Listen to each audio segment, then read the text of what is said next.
এই অঞ্চলৰ নিপীড়িত নিৰ্যাতিত মানুহৰ শিক্ষাৰ কিমান দৰকাৰ আপোনালোকক কৈ গৈছে। শিক্ষা আমাৰ জাতিৰ মেৰুদণ্ড আৰু আমি এই শিক্ষা কেনেকৈ গ্ৰহণ কৰিম আৰু কি বিষয়ে বাধা দি আছে। আমি শিক্ষা গ্ৰহণ কৰাৰ ক্ষেত্ৰত দুটা মূল বিষয়বস্তুৰে আমাক বাধা দি আছে। সেইটো হল এক নম্বৰত মোবাইল ফোন। আজিকালি আমাৰ সকলোৰে আই মাতৃৰ হাতত স্মাৰ্টফোন আছে। স্মাৰ্টফোনত বেয়া নাপাব, সন্মানীয় আই মাতৃসকল আছে, ঘণ্টাৰ পিছত ঘণ্টা আমি বাংলাদেশৰ বাধাইমা চাই সময় পাৰ কৰি আছো। কিন্তু মোৰ সৰু কণ কণ ল'ৰা ছোৱালীৰ শিক্ষাৰ ওপৰত গুৰুত্ব নাই।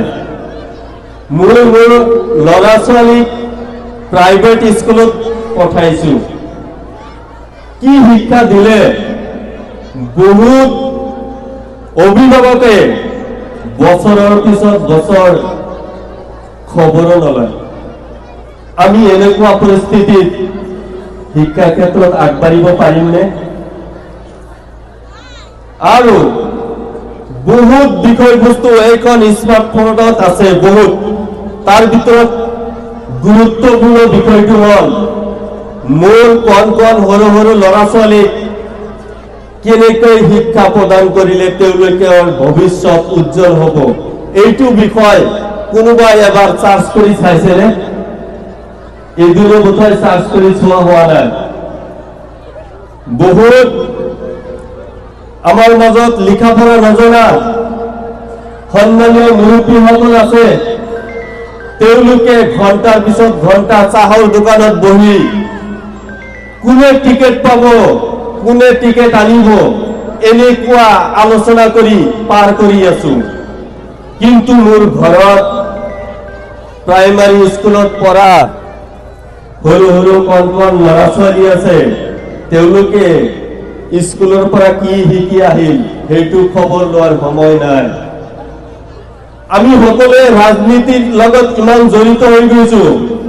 অঞ্চলৰ পৰা মানুহে টিকেট আনিব 2-4 জনে, বাকী মানুহবিলাকে আমি হৈচৈ কৰাৰ কোনো দৰকাৰ নাই। আমাৰ দৰকাৰ হৈছে শিক্ষা। আমাৰ জাতি কিমান গালি কিয় পাৰি আছে? আমাৰ সন্মানীয় যিবিলাক বিষয়ববীয়া আছে সকলোৱে আমাক কিয় গালি পাৰে? কাৰণ আমাৰ লাইফ ষ্টাইল চেঞ্জ কৰিব পৰা নাই। আমি গুৱাহাটীত গ'লে আমাৰ ড্ৰেছ মেইনটেইনটো চাই কেনে কৈ দিব পাৰে অশিক্ষিত। গালি পাৰে, বিদেশী বুলি অপচয় দিয়ে। কিয় দিয়ে? আমাৰ ব্যৱহাৰৰ কাৰণে দিয়ে, যেটো চিৰসত্য কথা। মই আজি ভাৰতবৰ্ষৰ যিকোনো ঠাইত ঘূৰা ফুৰা কৰিলে মোক কোনো বিদেশী কোৱাৰ সাহস নকৰিব। মই তাৰ দাঁত ভাঙি দিম। মই সেইখিনি অৰ্জন কৰি লৈছো। আপোনালোকে আজি অধীৰ অপেক্ষাৰে এইখন অনুষ্ঠান চাব আহিছে। এই অনুষ্ঠান যে পাতিছে ইয়াৰ উদ্দেশ্য আছে। অকল আপোনালোকে গান আৰু নৃত্য চাব যায় আহিছে সেইটো কিন্তু উদ্দেশ্য নহয়। ইয়াৰ উদ্দেশ্য হল আমাৰ সমাজখন কেনেকৈ শিক্ষাৰ ক্ষেত্ৰত আগবঢ়াই লৈ যাব পাৰো। প্ৰতিবাৰ জ্যোতি ক্লাবৰ উদ্দেশ্য ইমান কষ্ট কৰি এই ক্লাবৰ সদস্যসকলে এইখন অনুষ্ঠান পাতিছে যাতে আপোনালোকে ভাল দুই এষাৰ কথা ঘৰত লৈ যাব পাৰে।